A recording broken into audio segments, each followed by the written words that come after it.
Hello everybody, my name is Chris Clare and I'm the event director here at TechBlik. It's my absolute pleasure to welcome you all and also to introduce Nikolaus Nestle from BASF, who's going to give us a presentation now on black flakes with green value proposition. So I'm going to hand over to Nikolaus and I'll hear from you all later. Okay, thank you very much for the introduction, Chris.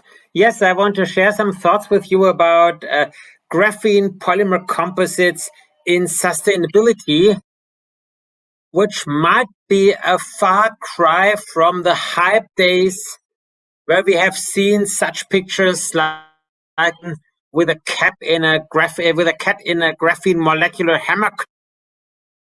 So that was a time when actually the reality of graphene rather looked like this. Graphene was exfoliated using Scotch tape, and there was the first CVD graphenes available at insanely high prices. And similarly, exfoliated graphene was there at very high prices. And all this was enough material for basic research. It was providing enough interesting observations for bold ideas about the possible applicability. And with those promises, many projects, including the graphene flagship, were started. And if we look a little bit more behind this values that conveys this picture with a cat in a hammock, so this suggests graphene is 100 times stronger than the strongest steel, and the cat would be kind of floating in thin air because it would be optically transparent to 89%. And oh, by the way, there is also a better electrical conductivity than copper and a better thermal conductivity than copper. So this is just a wonder material. And of course, this has led to some bold ideas like, let's take a few layers of this graphene stuff and connect it with polymer and build an airplane out of this. Or, well, if it's transparent and conductive, so it should be the perfect replacement for ITO, which is still there.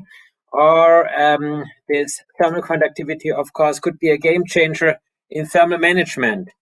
And all those things led to the way up to the peak of the hype curve. And then, of course, the questions came in, the doubts, or however you call this. It's costly. Well, we knew that at that time it was costly. There is so many graphenes and no standards. Well, this is still a problem in the whole industry.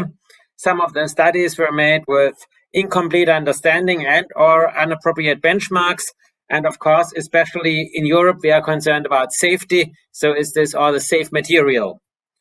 Well, with all this, of course, the classical thing of the hype curve happened and things went down into the valley of desperation or death, or however you want to call it. And sitting in this valley is no fun. However, at least graphene was sitting there, or is maybe still sitting there, with a legacy. There is bright people with bright ideas and some money left from the high peak days. And there is other bright people who were on the sideline in those days with challenging questions and maybe some more ideas, and in the meantime have also come in and are actively pursuing graphene as an interesting option for composites.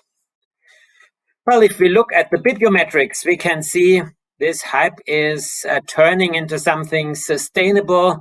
Publication output on graphene composites, and also in different regions of the world like China, is exponentially growing at a steady rate. So this is a living topic. It's not dead. Of course, the situation about availability and prices of graphene has changed completely. So here you can see how the price for simple graphene nanoplatelets and for CVD graphene has changed over the last 10 years. And of course, also the graphene that is available has considerably jumped up.